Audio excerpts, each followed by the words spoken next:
the challenges of casting Madea Goes to Jail was finding a worthy adversary in prison for Madea. And Tyler remembers seeing a performer or an athlete on Gladiators. Robert Coleman has this character she plays in Gladiator called Helga. And he says, get Helga. I see nobody told you I run this prison. I'm Big Sal. And what Big Sal wants, Big Sal gets. Get it? Well, I used the American Gladiator experience for the film because everything we do on the Gladiators is real. So I'm used to getting the bumps and bruises and getting in the real altercations and fighting and doing all that. And I've got a pro wrestling background as well.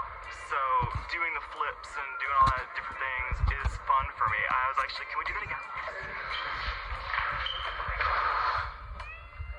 We went back there and practiced a little bit, put down some mats, and so I had no problem with her going in the basket. I knew she could do it and worked out perfect.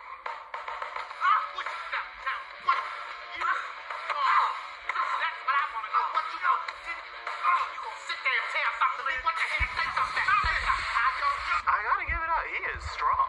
Because I'm a professional strongwoman. I had this one thing, I fell in a basket. He just picked me right up and put me back. I was like, wow, okay, cool. We gotta work out, man. Come on, you big helper. Come on, up and down.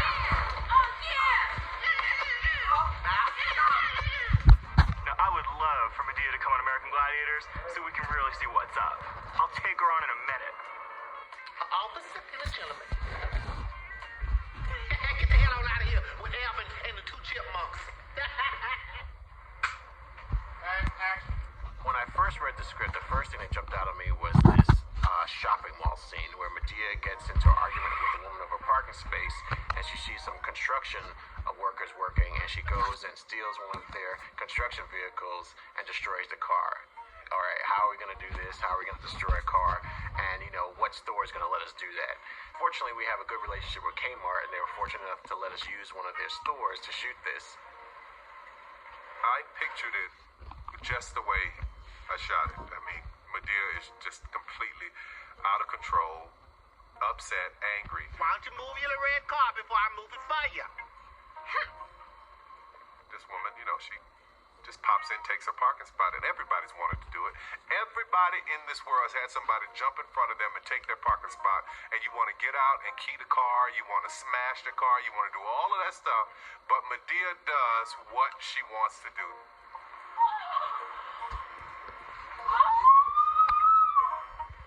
It's probably the biggest stunt that Mr. Perry's ever done.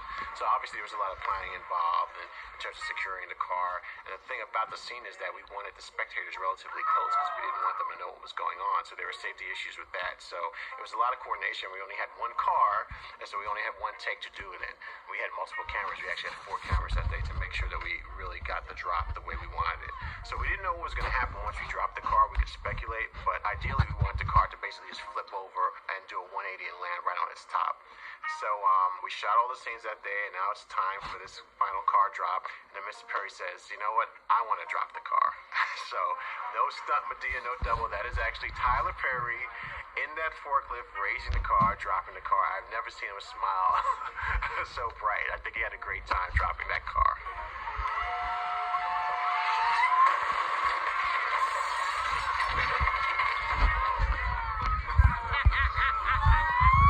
Dumping that car down on the ground. The car was trash. It wasn't a real car. I didn't dump a real car on the ground. It would be a waste of money. But it was a car that was not operational, so to speak. Okay.